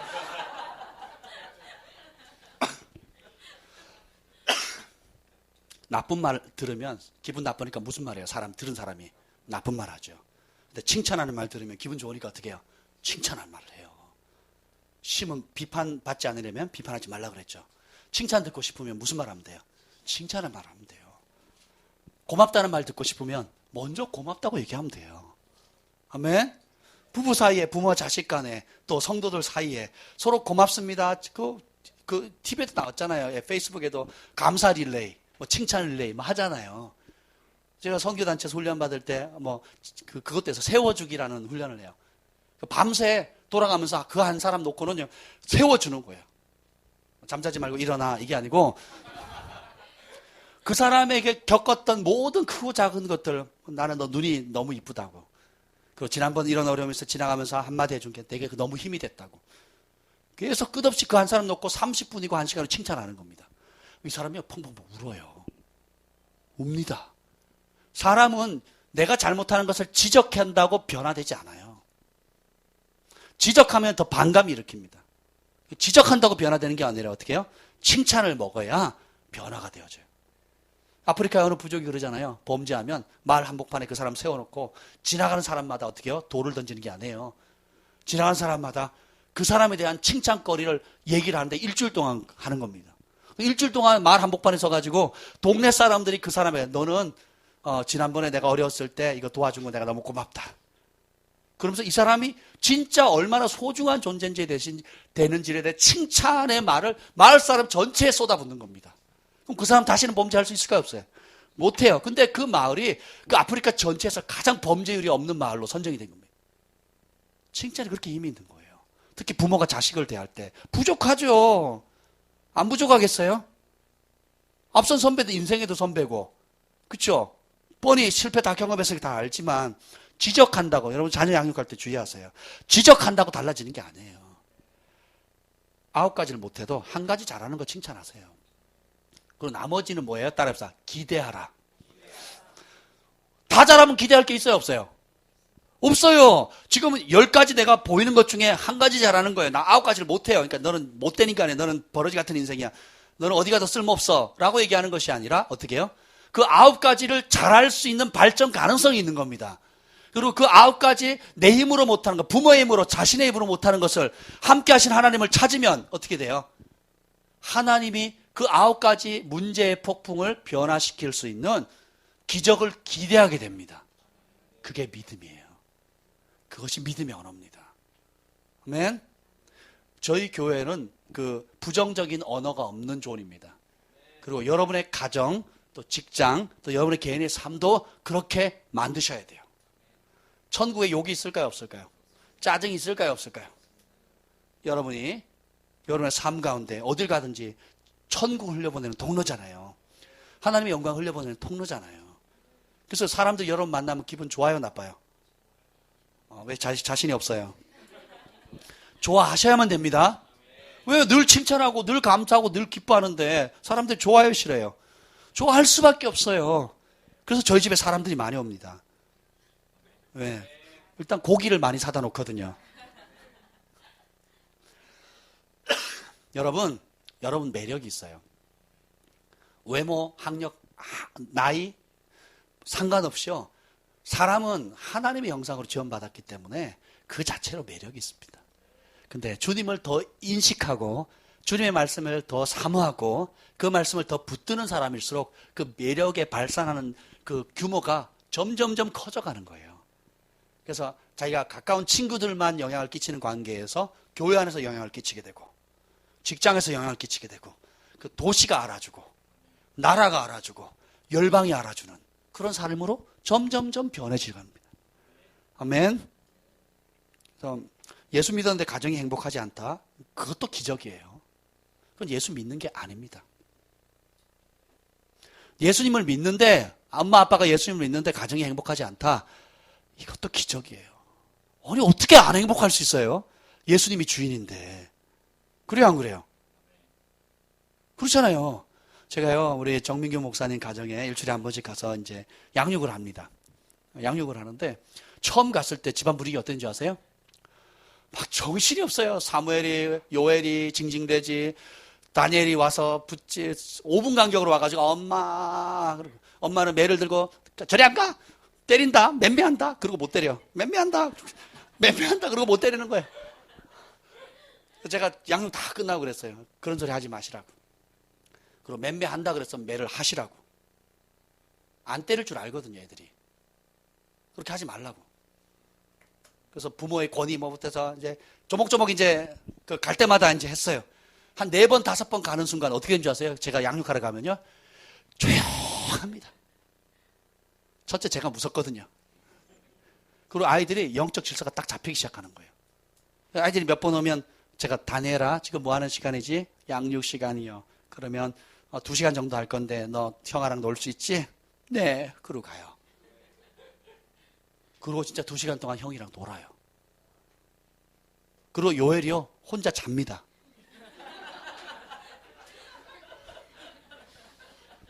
탁자에 머리 쳐박고 있는 거예요. 그걸 옆에서 다니엘이 계속 찔러서 깨우는 거예요. 일어나라고. 일어나라고 했고, 요엘이는 그래도 꿋꿋하게 그냥 자고 있는 겁니다. 이제는요, 그냥 지가 알아서 잡니다.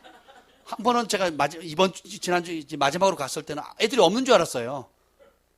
그 놀이방에서 셋이서, 그냥 그 셋이서 삼형제가, 그냥 독수리 삼형제가 거기서 놀고 있는 거예요, 조용히. 여러분, 하나님의 법대로 부모가 서로 사랑하고 말씀 안에서 가르치게 되면 질서가 잡히게 돼 있어요. 이해가 되세요? 저희 집에 아이들이 5명이잖아요. 저희 부부만 있으면요, 아이들이 조용합니다. 얼마나 말을 잘 듣는지 몰라요. 문제거리가 없어요. 운다? 우는 게 용납이 안 돼요, 저희는. 우리 집안이 천국인데 왜 울어요, 왜? 그렇잖아요. 은혜 받는 지 않는 이상은 울 이유가 없어요. 기뻐야지, 당연히. 그게 정상이에요. 짜증내는 거에 정상이 아니에요, 여러분. 화를 내는 게 정상이 아닙니다. 우울한 게 정상이 아니에요. 그게 비정상인 거예요.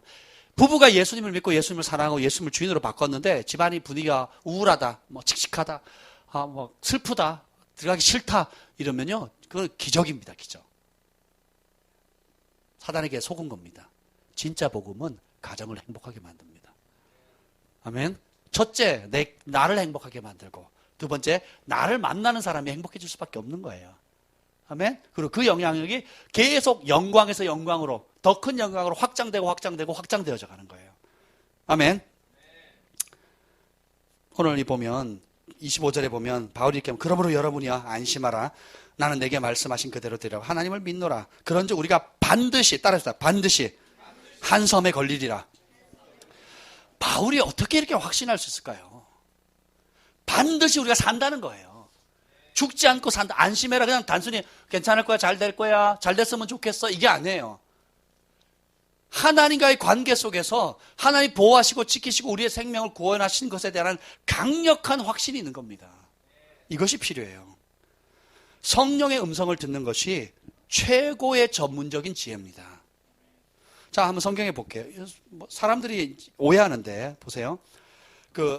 예수님의 제자들이 대부분 뭐 하던 사람이에요? 고기 잡는 어부죠. 베드로, 야고보, 요한 고기 잡다가, 그죠? 밤새 고기 잡았는데 잡아요, 못 잡아요? 평생 뭐만 한 사람이에요? 고기 전문가죠. 밤새 잡았는데 허탕쳤죠. 근데 예수님은 목수예요, 어부예요? 답을 가르쳐 줬네요. 목수가 고기 잡는 법 알아요, 몰라요? 모르죠. 해안가에서 낚시질이나 좀 해봤을까? 배 타고 나서 고기 잡은 적 있어요, 없어요? 없어요. 그럼 누가 더 전문가예요? 베드로가 더 전문가겠죠. 야고보, 요한이 전문가겠죠. 근데 예수님께서 부르실 때에 어떻게 합니까? 밤새 못 자 허탕친 사람에게 이렇게 얘기합니다. 어떻게요? 오른쪽에 깊은 데로 던지라, 이렇게 얘기를 하죠. 그랬더니 베드로의 반응이 뭡니까? 당신이 뭘 알아? 이 분야는 내가 더 잘 알아. 이런 일까지 내가 당신한테 물어봐야 돼? 이건 내가 더 전문가야. 그리고 아침에는 물고기가 깊은 곳에 안 살아, 절대로. 이렇게 얘기했습니까? 뭐라고 얘기합니까?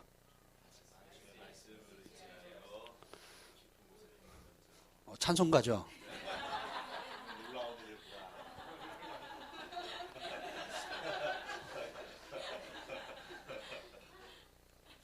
사람들 가운데 이런 사람들이 있어요. 그런 문제까지 목사님하고 상의를 해야 되냐고. 일일이 다 할 필요 없죠. 아이들이 시시콜콜 와가지고 뭐 이런저런 얘기 할 필요 없죠. 근데 중요한 얘기들은 하면 얻는 유익이 많습니다. 왜 그러냐? 성경에 보면 조금 이따 바울이 보세요. 그 항해에 대해서 전문가예요, 비전문가예요? 비전문가예요. 오늘 한번 봅시다. 9절. 9절 읽어봅시다. 27장 9절. 시작. 여러 날이 걸려 금식하는 절기가 이미 지났으므로 항해하기가 위태한지라. 바울이 그들을 권면하는 거예요. 뭐라고요? 말하되 여러분이여 내가 보니 이번 항해가 하물과 배만 아니라 우리의 생명에도 타격과 많은 손해를 끼치리라. 바울이 계시를 받았나요? 바울이 하나님의 음성을 들었습니까? 환상을 봤나요? 아니죠. 하나님의 사람들은 본능적으로 어떤 그 권위에 합당한 하늘의 정보가 임해요. 그걸 아셔야 돼요. 여러분, 아버지가 되기 전과 된 이후에 이 아이들을 보는 눈이 틀립니다. 엄마가 되기 전과 후에 아이들 보는 눈이 완전히 틀려요. 하나님이 가르쳐 준 거죠. 아니잖아요. 그냥 본능적으로 알아지는 거예요. 그렇잖아요. 그죠? 군대를 가기 전과 후에 나라, 국가 간이 틀려요, 같아요? 완전히 달라지죠. 남북 대치 상황을 바라보는 시각이 좌파 우파에 대한 생각이 완전히 달라집니다. 왜? 군대 생활하면서 실제로 느끼는 거거든요. 그 노하우가 자연스럽게 어떻게 몸으로 배우는 거예요. 누가 막 방공교육을 하지 않아도 이렇게 안 했다가는 우리가 정말 언제든 삼켜 먹히는 건 순식간이겠다는 걸 알게 되죠. 영적 권위도 마찬가지예요. 하나님께서 권위자에게 영적 권위를 주면 단순히 그냥 권위만 주는 게 아니라 그 권위에 합당한 보이는 보이지 않는 유형의 지혜를 주시는 거예요. 여러분 직장도 보선 내가 직원으로 일할 때하고 내가 조그마한 인테리어에도 사장으로 일할 때하고는 보는 시각이 틀려요, 같아요. 완전히 다르거든요. 그리고 전에 해보지도 않았는데 사장 해봤어요? 안 해봤잖아요. 근데 어떻게 해요? 사장 같은 지혜가 나오고 사장같이 말하게 되고 사장 같은 영향력을 발휘하게 되는 겁니다.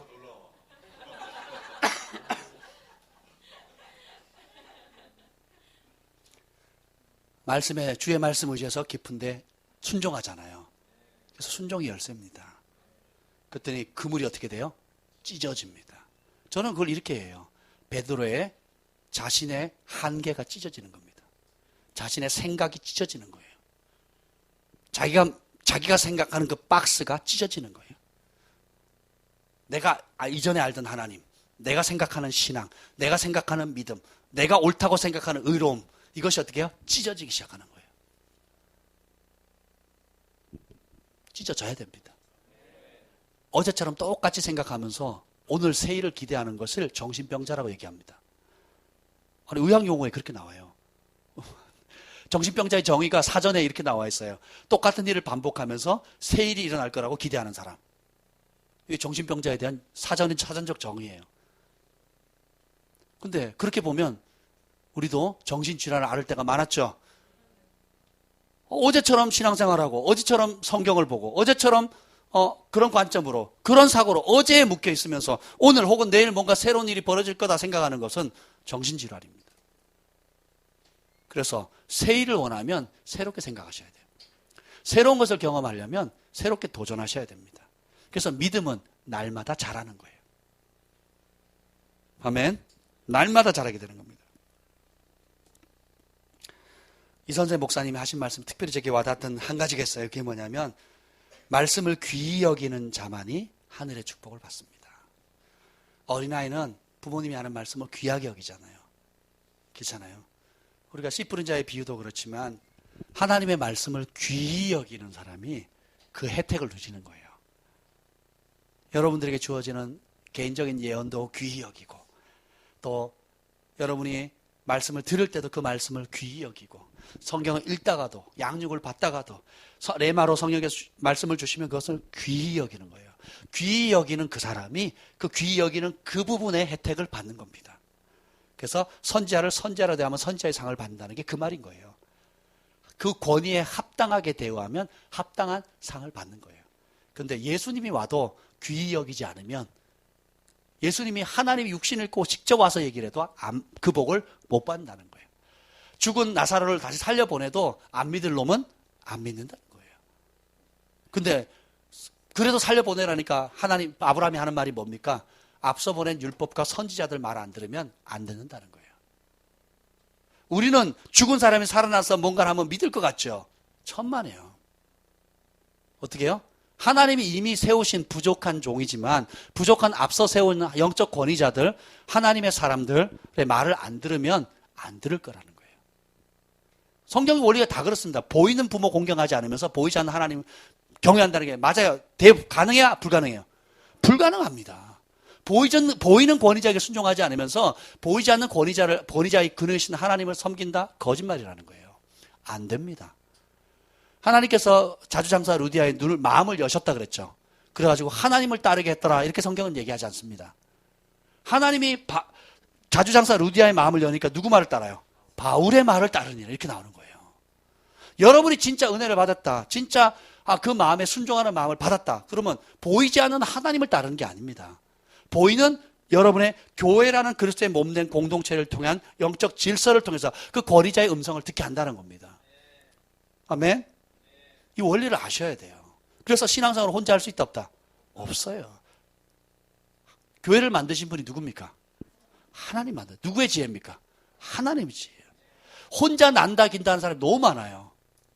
혼자 이런 훈련 저런 훈련 선교단체 부흥 있다고 하는 거 다 가서 훈련을 받는데 난다 긴다 하는데 몸이 없어요. 뿌리를 못 내립니다. 제가 그런 사람 너무 많이 봤거든요.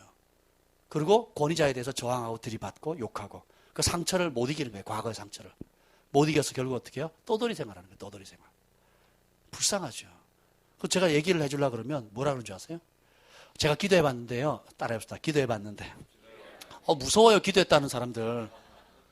기도해 봤는데요. 목사님과 만나고자 하는 감동을 안 주세요. 내가 이 문제로 다시는 내가 전화하지 않겠다 그랬어요. 하나님 환상을, 꿈을 보여주셨고 하나님이 알려준 게 있어서 제가 만나자고 얘기를 했더니 그런 감동이 안 든대요. 제가 뭐라 그런 줄 아세요? 이렇게 얘기를 했습니다. 사람이 살다 보면 내가 원하는 말을 들어야 될 때도 있지만 원하는 말보다 필요한 말을 듣는 게 지혜라고. 사람들이 다 귀가 얇아가지고 자기가 원하는 소리를 듣고 싶어 해요. 그렇게 하는 사람은 결국은 미혹된 길로 가서 죽음의 길로, 사망의 길로 갈 수밖에 없습니다. 아이들 키워보세요. 자기 아이들 원하는 대로 내버려둬 보세요. 어떻게 되나. 건강 망치고요. 안전 위험하고 몸 다치고요. 죽을 수도 있어요. 그렇잖아요. 소경이를 인도하면 둘 다 망하잖아요. 그래서 여러분은 내가 원하는 스타일, 원하는 말씀, 듣고 싶은 말을 들으면 위험합니다. 여러분 입맛 땡기는 대로 음식 먹어보세요. 어떻게 되나. 아토피 생깁니다. 아토피. 그리고 건강 망치죠. 그래서 나이 들면 자연스럽게 어떻게 해요? 전에 어릴 때 엄마가 그렇게 먹어라도 안 먹던 거를 먹잖아요. 산나물 찾고 청국장 찾고 그렇잖아요.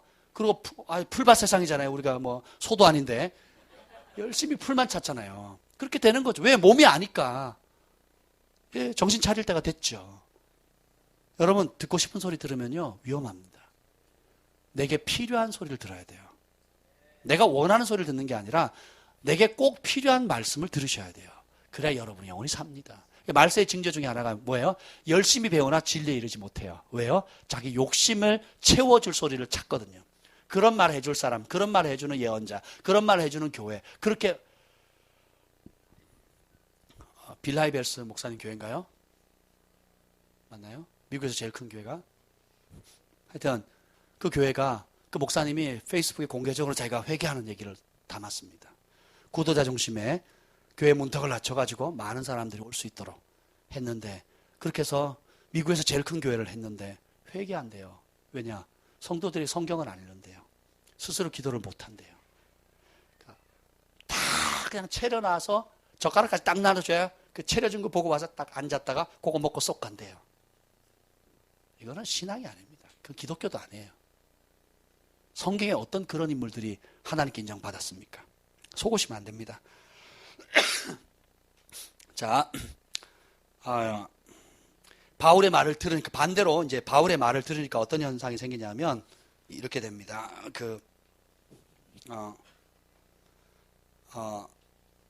28장 그러니까 27장 31절 읽어보죠. 31절 읽겠습니다. 시작.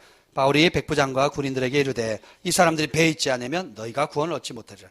처음 9절, 10절, 11절에는 바울 말을 들어요, 안 들어요? 안 들어요. 백부장과 전문가 얘기 듣죠. 근데 성령의 감동을 받는 이제 죽음의 절망의 상황, 폭풍 가운데는 이제 누구 말을 들어요? 하나님이 함께하는 사람의 말을 듣게 돼 있어요. 영적 권위가 주어지죠. 이해가 되세요? 그래가지고 어떻게 합니까? 배에 있지 않으면 도망가려고 하니까 다 죽는다고 얘기하니까 밧줄을 끊어버리죠. 그리고 어떻게 됩니까? 결국은 28장 1절 2절 읽어봅시다. 1절 2절 시작. 우리가 구조된 후에 안즉 그 섬은 멜리데라 하더라. 구조가 됩니다. 그리고 2절 비가 오고 날이 차고 참에 원주민들이 우리에게 특별한 동정을 하여 불을 피워 우리를 다 영접한대요. 하나님의 뜻 안에 순종하면 하나님의 말씀 앞에 믿고 따르게 되면 어떻게 해요? 은총이 임하는 거예요. 다 구원될 뿐만 아니라 비 오고 날이 차고 배고픈데 갈 데 없다고 한번 생각해 보세요. 구원은 받았는데 폭풍에서 건짐은 받았는데 근데요 하나님이 원주민 마음을 열어놓으시잖아요. 그뿐만 아닙니다. 10절 읽어봅시다. 28장 10절 시작. 후한 예로 우리를 대접하고 떠날 때 우리 쓸 것을 배에 실었더라. 누구 때문에요? 바울 때문에. 바울이 그 섬의 유력자의 아버지 열병과 이지를 고치거든요. 그랬더니 원주민들 가운데 아픈 사람 전부 다 데리고 옵니다. 그래서 치유의 부흥이 터져버려요. 그 열악했던 상황, 죽음의 상황, 그리고 오히려 도움을 받아야 되고 원조를 받아야 되는 그런 상황 가운데서도 바울은 뭐예요? 하나님의 나라를 나타내잖아요. 천국을 보여주잖아요. 천국에 질병이 있어요, 없어요? 그러니까 병을 고치죠. 천국에 두려움이 있어요, 없어요? 없으니까 안심하라라고 선포하죠. 천국에 폭풍이 있어요, 없어요? 없어요. 그래서 구원받잖아요. 여러분 한 사람 한 사람이 그렇게 이 땅 가운데 폭풍 가운데 하나님의 사심을 나타낼 수 있는 기적의 통로로 부름받았다는 거예요. 이렇게 하게 되면 따라합시다. 두려움이 떠납니다. 내가 두려움이 떠나면요 내 주변에 있는 사람도 두려움을 쫓아낼 수 있는 권세를 얻게 돼요. 집안의 가장인 아버지가 두려워하죠. 그럼 집안 전체가 두려움에 떱니다. 근데 환경은 어려운데요 집안의 가장인 아버지가 평강 있죠, 기쁨 있죠, 감사하죠. 집안 분위기가 완전히 달라집니다. 근데 엄마도 기분 좋고 할머니도 기분 좋고 할아버지도 기분 좋고 자녀도 다 기분 좋은데 아빠가 들어와가지고 한마디 소리를 뻑 지르면 그때부터는 어떻게 돼요? 천국이 그 순간부터 지옥이 되는 겁니다. 또 반대로 전부 다 낙담하게 좌절해가지고 소망 없어가지고 막 우울해 있는데 아빠가 와가지고 기쁜 말을 한마디 하는 겁니다. 걱정하지 마라. 내가 책임질게. 아빠가 맛있는 거 사왔다. 한마디 하면 우리 집에서 라면 끓여준다 그러면 끝나는데 그래도 안 들으면 아이스크림 사준다 그러면 끝나요. 빌잔슨 목사님 그랬죠. 두려움은 마귀를 찬양하는 것이라고. 근데 두려움을 이기는 것은 마귀를 이기는 겁니다. 그리고 더 놀라운 일이 생기는데 내 주변의 사람들을 하나님께서 선물로 주세요. 지금 바울과 함께 했던 278명이야 9명이야 하여튼 그 사람들이 어떻게 해요? 대부분은 로마 병정이고 자기는 죄수잖아요. 자기를 억압하던 사람이고 채찍질했던 사람들이에요. 그리고 자신과 같이 함께 있었던 본인 죄인은 아니지만 진짜 범죄자들하고 같이 묶여있죠. 그 배의 선장들과 직원들인데 바울을 죽이려 했던 사람들이 오히려 어떻게 해요? 하나님께서 선물로 줘버립니다. 오늘 그 27절에 보면 하나님께서 너와 함께 항해하는 자들을 다 너에게 주셨다 천사가 얘기하거든요. 실제로 어떻게 해요? 실제로 이제 권위를 누가 행사합니까? 그 이전에는 백부장과 선장이 행사를 했는데 폭풍 속에서 실제 권위자가 발견되지요. 하나님의 음성을 듣는 사람이 실제 권위자가 되는 거예요. 하나님 말씀에 순종하는 사람이 실제 권위자가 되는 겁니다. 그러니까 어떻게 해요? 폭풍 속에서 권위가 넘어가요. 누구에게? 바울에게. 그래서 그 안에 있었던 모든 사람들이 어떻게 돼요? 바울 편인 사람이 되는 거예요. 그리고 바울 때문에 영접할 뿐만 아니라 나갈 때 풍성한 쓸 것을 주잖아요. 이게 하나님의 지혜입니다. 죽이려 했던 사람들의 아비가 되는 거예요. 어미가 되는 겁니다. 276명이네요. 여러분, 감옥 좋아요, 싫어요? 우리는 감옥을 싫어합니다. 근데 하지만 하나님은 따라합시다. 감옥을 사용하십니다. 똑같은 감옥인데 성경에 보면 하나님을 경외하는 자에게 각기 다른 기적의 도구가 됩니다. 그 첫 번째가 감옥하면 떠오르는 첫 번째 구약 인물이 누구예요? 요셉이죠. 그러니까 요셉은 거룩함을 지켰기 때문에 깜빵에 가죠. 마음이 억울했겠어요? 안 했겠어요? 억울했어요. 하지만 그 감옥이 바로 왕궁에 들어갈 수 있는 열쇠가 된 겁니다. 아멘? 거룩함을 지켰고 자기의 순결함을 지켰기 때문에 잘 되고 복 받은 게 아니라 어떻게 해요? 감옥에 간 거예요. 감옥에. 의를 위해 고통받는 그 현장이 영적 승진의 열쇠가 됩니다. 제가 밴쿠버에서 잘 나갔어요. 환경이 좋았습니다. 근데 주님이 찾아와서 한국 들어가래요. 들어가면 다 잘 될 줄 알았어요. 들어왔더니 갈 집도 없고 오라는 데도 없어요. 정기적인 수업도 없고. 그걸 그렇게 1년을 보냅니다. 아무것도 없는 거예요. 제가 일부러 사람도 안 찾아다녔습니다. 그래서 돈 없으면 집에서 기도했어요. 그냥 하늘 보고. 돈 생기면 가족들하고 쉬고. 그렇게 보냈는데 남들이 보면 미쳤다 그러겠죠. 진짜 하나의 음성 든 거 맞냐고. 그러지 않겠어요? 그런데 그 짧은 기간 동안에 하나님께서 초자연적인 만남들의 문을 여는 거예요. 여기 다과실 가면 사진 붙어 있잖아요. 거기 있는 인물들이 보통 인물들이 아니에요. 아는 만한 분들은 다 아는 분들이 세계적인 지도자들이에요. 여기 잠옷실에도 사진 붙어 있잖아요. 꼭 보세요. 거기 있는 인물들이 보통 인물들이 아니에요. 순식간 하나님께서 무명의 사람들의 만남의 은총을 열어주는 겁니다. 근데 제가 순종 안 했더라면, 제가 순종하면 바로 비행기 올 차비도 생기고 오면 집도 있고 사역지도 있고 월급도 잘 대주고 아이들 교육비도 나오고 아무 문제 없었더라. 할렐루야! 이렇게 역사하지 않는다는 거예요. 순종했더니 갈 집도 없고 오라는 데도 없고 갈 데도 없어요. 그리고 사역을 그렇게 안 한 지가 3년을 지냅니다. 아무것도 없이. 무능한 아빠로, 무능한 사위로, 무능한 자식으로 그냥 남는 거예요. 마음이 힘들었겠어요? 좋았겠어요? 힘들었어요. 근데 단 하나 뭐 했어요? 순종한 겁니다. 순종하면 고난이 옵니다. 순종하면 복이 오는 게 아니에요. 따라서 순종하면 고난의 포장지에 복을 싸주신다. 순종하면 그냥 복을 주는 게 아니고 고난이라는 포장지를 싸서 주세요. 그래서 그 포장지가 싫으면 받아요. 선물을 받아요, 못 받아요? 고난이 싫어서 그 선물을, 그 포장지가 고난이기 때문에 안 받으면 그 안에 담긴 선물을 받을 수 있어요, 없어요? 못 받는 거예요. 의를 위하여 핍박받는 자 복이 있나니 기뻐하고 즐거워 하늘의 상급이 크대요. 베드로 봅시다. 야고보는 상황이 목이 잘려 죽었어요. 잡혀가가지고. 그리고 베드로도 잡힙니다. 감옥에 가요. 그리고 그 다음날 공개 처형을 시키려고 헤롯이 생각을 하고 있습니다. 그랬더니 교회가 난리가 났죠. 야고보 목이 잘렸지 이게 장난이 아닌 거예요. 그러니까 어떻게 합니까? 교회가 모여가지고 열심히 뜨겁게 기도하는 거예요. 그래서 베드로가 어떻게 합니까? 사람들 지키는데 양쪽에 두 사람이 지키고 손발 착고에 묶여있고 밖에서도 4명이 지킵니다. 이런 상황 가운데 어떻게 해요? 천사의 방문을 받잖아요. 착고가 풀리고 문이 저절로 열리고 나오는 거예요. 그 다음날 나왔는데도 사람들이 몰라요. 베드로가 나왔는지도. 베드로에게 죽음 직전에 죽음의 장소일 뻔했던 그 감옥이 천사를 만나는 곳으로 바뀌어버리는 거예요. 그리고 감옥은 교회의 합심 기도에 응답이 이루어지는 기적의 현장이 되는 겁니다. 이게 하나님의 지혜입니다. 바울과 실라도 점치는 귀신 쫓겨가지고 결국 어떻게 감옥에 가죠. 그래서 어떻게 합니까? 하나님 내가 복음 전했는데 이게 뭡니까? 축사 사역했는데 귀신이 떠나서 사람 자유했는데 이게 뭡니까? 그 보답이 이겁니까? 라고 하지 않고 어떻게 해요? 감옥에서 찬송하죠. 그리고 감사하죠. 그러니까 감사와 찬송을 기도는 죄수들이 듣더라.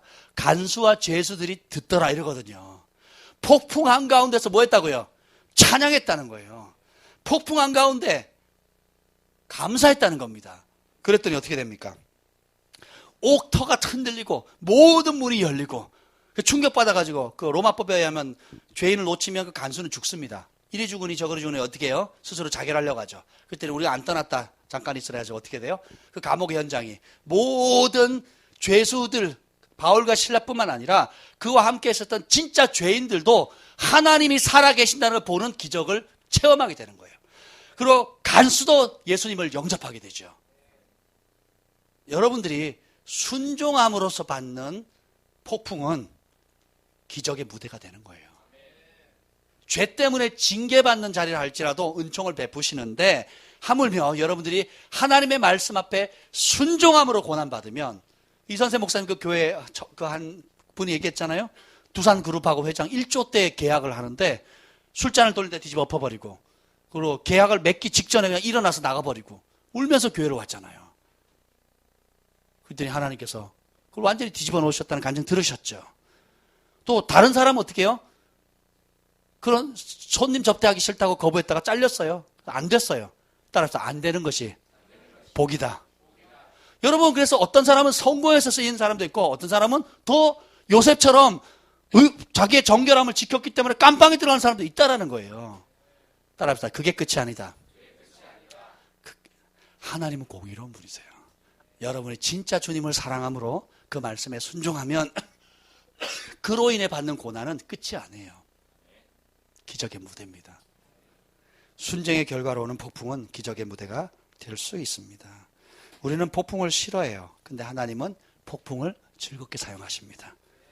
하나님을 사랑하는 자는 모든 것이 합력해서 선을 이룬다 그랬죠. 누구에게? 하나님을 진짜 사랑하는 사람에게. 제자들은 폭풍 속에서 우리가 죽게 되었다고 비명을 질렀지만 예수님 폭풍을 어떻게 해요? 잠잠하라 그럽니다. 그 순간 폭풍은 예수님의 권세를 보는 기적의 도구가 되지요. 베드로는 그 물리를 걷지요. 바울은 보세요. 예수님의 권세를 앞치마만 갖다 대도 병이 낫고 귀신이 떠나갔는데 그 폭풍 앞에서 예수의 이름으로 잠잠하라 라고 해요, 안 해요? 안 해요. 그리고 어떻게 해요? 배가 박살날 때까지 살 소망을 다 잃고 14일 동안 해달도 안 보이고 막 다 죽는다는 그 시점까지도 어떻게 해요? 기다리죠. 하나님의 뜻을 구하잖아요. 그랬더니 천사가 나타날 때까지 자기의 권위를 오버하는 게 아니라 하나님의 음성을 진짜로 듣는 거예요. 똑같은 폭풍인데 비명을 지르는 사람, 무리를 걷는 사람, 또 어떻게 다 파선되었지만 그 파선됨으로 어떤 기적이 생깁니까? 276명의 영혼들 가운데 하나님의 살아계심을 보여주는 거예요. 파선돼서 그 섬에 떨어짐으로 해서 섬 안에 어떻게 돼요? 어마어마한 치유의 부흥이 터지는 겁니다. 그래서 제가 깨달은 게 그거예요. 여러분들이 어떤 지금 각기 다른 크고 작은 폭풍이 있다 할지라도 하나님이 함께 하시고 하나님의 함께 하심을 더 크게 인식하고 하나님의 성령의 음성을 또 그것을 선포하고 두려움을 제거하게 되면 여러분을 괴롭히려고 했던 원수마귀의 모든 폭풍 같은 환경은 하나님의 산 기적의 도구가 되는 겁니다. 글로벌 파이어 교회 2주년이 되었습니다. 많은 크고 작은 폭풍들이 교회적으로 여러분 개인의 가정과 삶 속에도 있었을 것입니다. 하지만 그런 크고 작은 폭풍들 하나하나 가운데 우리가 기도하고 주님을 신뢰하고 주님께 부르짖었더니 어떤 일이 생깁니까? 그 모든 폭풍들 하나하나가 하나님의 사랑의 표현을 경험할 수 있는 계기가 되는 거예요. 하나님의 공급하심, 하나님의 능력, 하나님의 임재, 하나님의 영광, 초자연적인 그런 말로 다 할 수 없는 하나님의 은혜를 경험할 수 있는 무대가 되는 겁니다. 문제가 없으면 간절함도 없죠. 문제가 있으니까 간절해지잖아요. 그렇잖아요. 그 문제 속에 압도되든지 압사당하든지 아니면 그 문제를 가지고 하나님께 나아가든지 나아가면 그것을 믿음이라 그래요. 그러니까 어떻게 하나님이 개입하시는 것을 보게 되는 것입니다.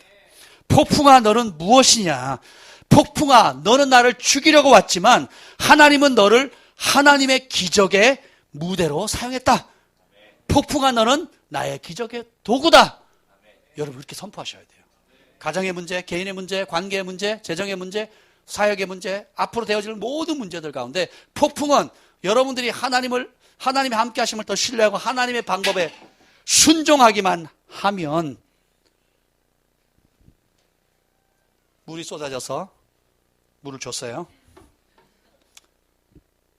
폭풍은 여러분을 위한 하나님의 기적의 도구가 되는 겁니다. 기도하겠습니다.